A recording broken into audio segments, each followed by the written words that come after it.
Hello everyone, आप सभी का स्वागत है आज के एक न्यू प्रैक्टिकल वीडियो में। आज हम समझने वाले हैं कि जीनेस्ट हेमेटोलॉजी जो एनालाइजर है ये कैसे वर्क करता है, क्या क्या इसमें फंक्शंस होते हैं। सारा कुछ आज इस वीडियो में हम डिस्कस करने वाले हैं। ठीक है, तो सबसे पहले जीनेस्ट हेमेटोलॉजी एनालाइजर को स्टार्ट करने के लिए सबसे पहले यहाँ पर एक बटन दिया हुआ रहता है, इसको थोड़ी देर तक प्रेस करके रखना है।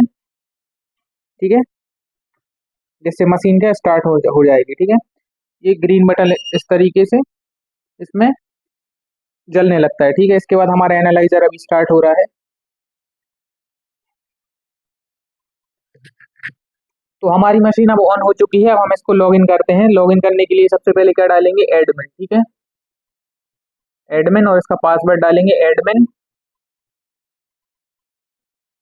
123। ठीक है, इससे ये लॉगिन हो जाएगी। फिर इसमें हमें बहुत सारे ऑप्शंस शो होने लगेंगे, जैसे sample analysis, data review, quality control, calibration, repeatability, service, help, setup, reagent या शटडाउन का ऑप्शन। ठीक है, तो मैं एक एक करके सारे ऑप्शंस आपको बताता हूँ। जैसे सैंपल एनालिसिस पे क्लिक करेंगे, ठीक है, तो ये हमें सैंपल एनालिसिस, यहाँ पर हम सैंपल को रन रन कर सकते हैं। ठीक है, सैंपल रन करने के लिए हमें क्या करना पड़ेगा, जैसे नेक्स्ट सैंपल पे जाना पड़ेगा। ठीक है, नेक्स्ट सैंपल पे हम गए। नेक्स्ट सैंपल पे जाने के बाद हमें हमारा बार कोड जो है इसको स्कैन करना पड़ेगा स्कैनर में। ठीक है, स्कैन करने के बाद सैंपल आईडी में बार कोड डाल देंगे। ठीक है, इसके बाद कंफर्म करेंगे। ठीक है, कंफर्म करने के बाद क्या करेंगे,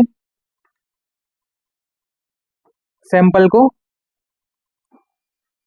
रन कर देंगे। ठीक है, ये तो हो गया हमारा सैंपल रन करने का ऑप्शन। ठीक है, जैसे अभी हमारा सैंपल रन हो रहा है। ठीक है, ये तो हमने सैंपल रन करने की बात होती है। ठीक है, इसके बाद ये डेटा रिव्यू का ऑप्शन। डेटा रिव्यू में हमें क्या पता चलता है कि जो भी हमने सैंपल लगाया उसका डेटा शो हो जाता है सारा। ठीक है, ये बारकोड्स और ये उनका हम डिटेल भी चेक कर सकते हैं। ठीक है, ये सारा, जैसे हमें पुराना डेटा देखना है डेटा रिव्यू के अंदर। ठीक है, तो रिजल्ट लिस्ट में जाएंगे, फिल्टर पे जाएंगे और डेट, यहाँ पर डेट सेलेक्ट करेंगे। ठीक है, सबसे पहले फिल्टर सेलेक्ट करेंगे। ठीक है, इसके बाद हम डेट से यहाँ पर डेट सेलेक्ट करेंगे। जैसे हमें 4 तारीख का देखना है, 3 से 8 के बीच में यहाँ पे दिख रहा है, इससे पहले की डेट भी सिलेक्ट कर सकते हैं। जैसे हमें 4 तारीख में कोई सा सैंपल रन हुआ और हमें उसका डेटा देखना है, तो बार कोड डालेंगे यहाँ पर और कंफर्म कर देंगे, तो वो वाला डेटा भी शो हो जाएगा। ठीक है, ये तो सारी रिजल्ट लिस्ट शो हो जाती है। जैसे अभी सैंपल रन हो गया ना, तो ये सैंपल का डेटा आ गया। ठीक है, इसके बाद नेक्स्ट ऑप्शन क्या दिख रहा था हमें, इसके बाद क्यूसी का ऑप्शन दिखता है। ठीक है, तो क्यूसी के ऑप्शन में हमें मेनली दो काम होते हैं कि या तो एलजे चार्ट देखना होता है, या क्यूसी रन करना होता है, या क्यूसी की प्रोग्रामिंग करनी होती है। ठीक है, तो एलजे क्यूसी में जाएंगे। ठीक है, क्यूसी सेटअप में जाएंगे। क्यूसी सेटअप में अगर हमें किसी न्यू कंट्रोल की प्रोग्रामिंग करनी है, ठीक है, तो उसके साथ क्या लॉट नंबर आता है और उसके साथ उसकी टारगेट और लिमिट वैल्यूज भी रहती हैं। तो वो अगर हमें सेट करना है तो कैसे, कहाँ पे जाएंगे, ऐड के ऑप्शन पे जाएंगे। ठीक है, तो यहाँ पर हम सीरियल नंबर डाल सकते हैं। ठीक है, इसके बाद हम कंट्रोल का लेवल डाल सकते हैं, हाई लेवल, लो या नॉर्मल। ठीक है, जो भी हमारा लॉट, और इसके बाद लॉट नंबर डालेंगे और यहाँ पर कंट्रोल की एक्सपायरी डेट डालेंगे, टारगेट और लिमिट डालेंगे। ठीक है, यहाँ पर सेट कर देंगे, तो ये हमारी कंट्रोल्स की प्रोग्रामिंग हो जाएगी। ठीक है, अगर हमें जो हमारा कंट्रोल रन हुआ है और अगर उसका हमें एलजी चार्ट देखना है, ठीक है, तो वो हम कैसे देखेंगे, तो ये हमारे जो आज कंट्रोल रन हुए थे उनमें से हम देख लेते हैं किसी का भी। ठीक है, तो ये तो क्यूसी लिस्ट हो जाएगी यहाँ पर। ठीक है, जो हमारा कंट्रोल रन हुआ था आज के दिन, तो ये हमारे कंट्रोल भी दिख जाएंगे, जैसे हाई लेवल का जो हमारे रिजल्ट्स आएंगे वो दिख जाएंगे इसमें। अब हमें क्या देखना है, जैसे अगर हमें ग्राफ देखना है आज का कि क्या ग्राफ रहा, ठीक है, तो ये हमारा एलजी चार्ट दिख जाएगा इसमें। ठीक है, ये कौन से लो लेवल का एल, सॉरी हाई लेवल का दिख जाएगा ये हमें। एलजी चार्ट में क्या क्या समझ में आता है हमें, क्यूसी पास है कि नहीं है। ठीक है,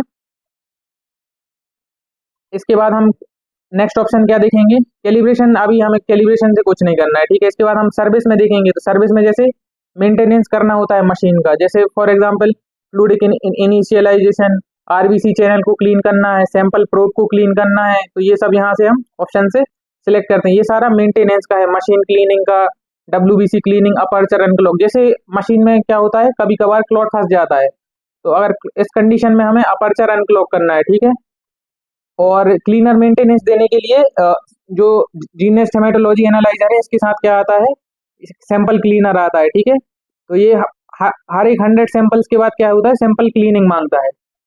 तो इससे हम सैंपल का मतलब मशीन क्लीनिंग कर सकते हैं, ठीक है।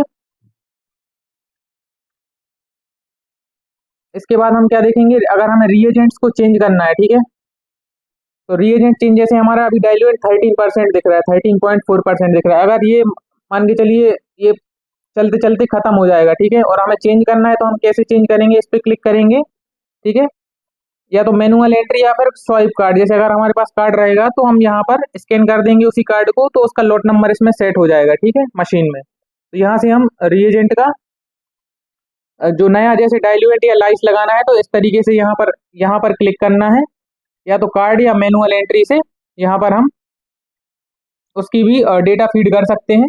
इसी तरीके से डाइल्यूएंट या लाइस इसका चेंज होगा, ठीक है। ये शट डाउन का ऑप्शन है, यहाँ से हम शट डाउन या लॉग आउट कर सकते हैं।